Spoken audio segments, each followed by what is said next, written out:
Michigan and Washington are set to do battle for the ultimate prize. Monday, January the 8th, 7:30 p.m. Eastern on ESPN at NRG Stadium in Houston, Texas. Michigan currently is a 4.5-point favorite.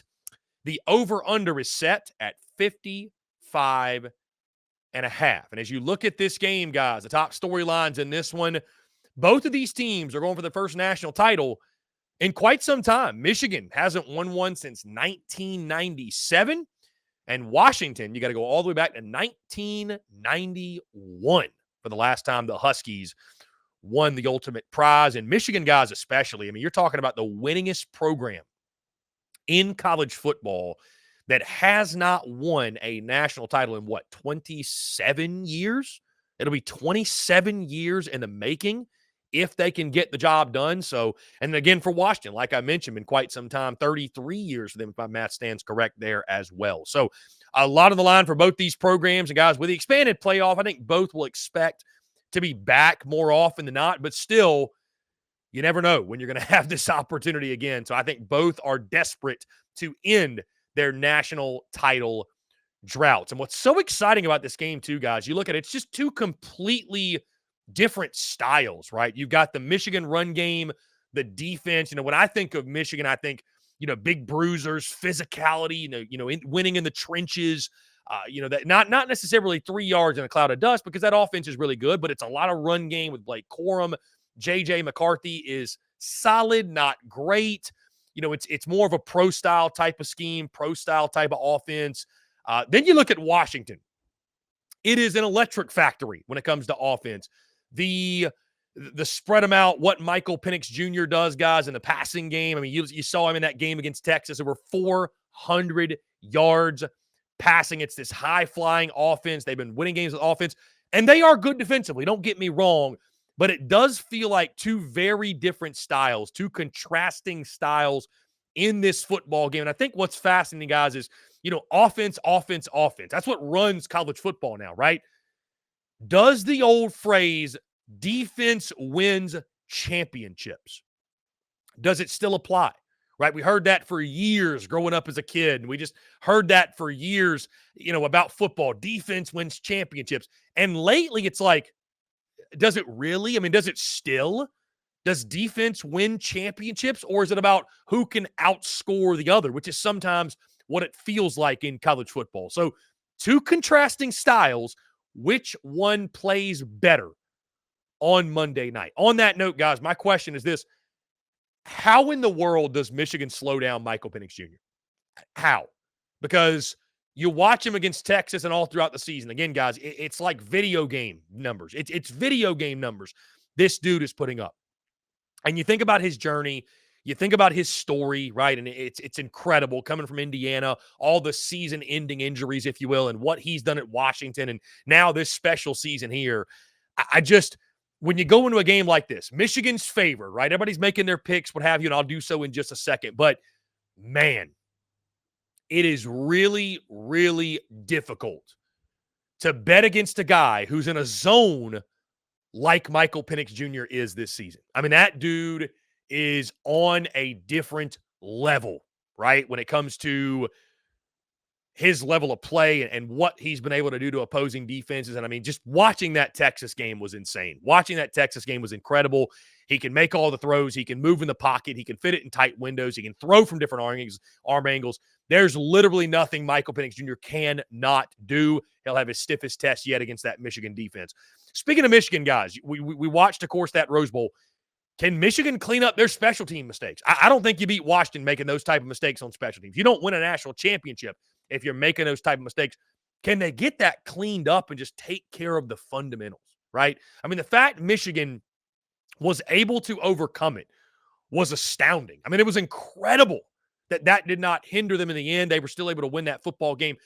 But you got to think that's something Jim Harbaugh, that coaching staff, they'll be locked in on this week, right? They'll be focused in on is taking care of the little things, right? Just focus on the little things. You got the big things, I think, for the most part handled, but it's those little things that become big things. You cannot have special teams be a deficiency again, because you will not be able to get away with it. It's not physical mistakes either. It's mental mistakes. Can Michigan clean up those mental mistakes? Guys, can Michigan turn their chip on their shoulder into a national title? I mean, that's a big thing. I talked about Michael Penix Jr., the chip on the shoulder he has. This is a Washington team and program that's been doubted time and time and time again. I think they earned a lot of respect after that game against Texas, if folks did not have it already. You know, I think, again, they're underdogs yet again, right? They've been the underdog story all season long, right? And they come into this game as underdogs. How does that affect, I don't think we should spend a lot of time, and it's really fair to talk about motivation factor or level of excitement. If you can't get excited for this one, I mean, you need to be doing something else, right? You should be doing something else. Can they turn that chip on their shoulder into a national title? You know that Washington is just playing with house money here in this one. They've been doubted all year, and I can't wait to see how it unfolds, guys. And finally, there's this narrative that many are pushing that I do think is interesting, though, because I talked about in Michigan and Alabama, people had to decide in the college football world, okay, who are they going to pull for, right? Like who's the lesser of the two evils? A lot of people hate Alabama, and a lot of people hate Michigan because what has happened this year, and for reasons beyond that as well. Now you look at this game, and it really does have that good versus evil type of feel to it, where it's like you've got the Michigan Wolverines and their head coach and Jim Harbaugh, who's been suspended a couple of times, and the whole Connor Stallions thing and the stealing signs, and, they're undefeated and this, that, whatever. It feels like Michigan is this evil empire of sorts. And then you got Washington, who is this feel-good story, right? There's this great story with Michael Penix Jr. at quarterback, and they're the underdog. They've been doubted all year long, and they just found a way to get it done. They were doubted in their conference title game. They were doubted in the college football playoff. They're being doubted yet again. So it's good versus evil when Michigan and Washington square off. Who wins out in this one? That is the question. Now, time to lock in a prediction. The national title game, right? And like I mentioned, I wonder who the college football world is pulling for. I feel like unless you're a Michigan fan, everyone's pulling for Washington because of what happened with Michigan off the field this year. And give Michigan credit, they've been able to use that to their advantage this season. Now, with that being said, it is so difficult. It's so difficult to bet against a guy like Michael Penix Jr., man. As good as he's been all throughout this season, putting up video game numbers and just leading his team. I mean, what he's able to do, it's been incredible to watch. I thought Texas's physicality would give Washington some issues. It did not. They didn't even lay a hand on him, it seemed like. Michigan's defensive front, I think, is a step up. Can Michigan clean up, though, the little mistakes, the special team mistakes? Can J.J. McCarthy play a better game? I don't think he was all that great against Alabama, right? They're going to have to lean on Blake Corum again. J.J. McCarthy will have to be better. Does defense still win championships? That's my question going into this one. Or is it all about who's got the best offense? The team with the best offense who can outscore everybody, who has the best quarterback, that's who wins the title.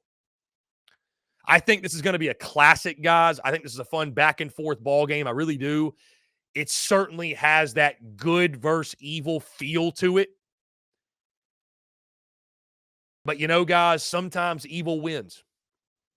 And this season has honestly felt like Michigan is this team of destiny. And I know many in the college football world will be pulling for Washington, the underdog story, but I do think it's the favorite, the Michigan Wolverines.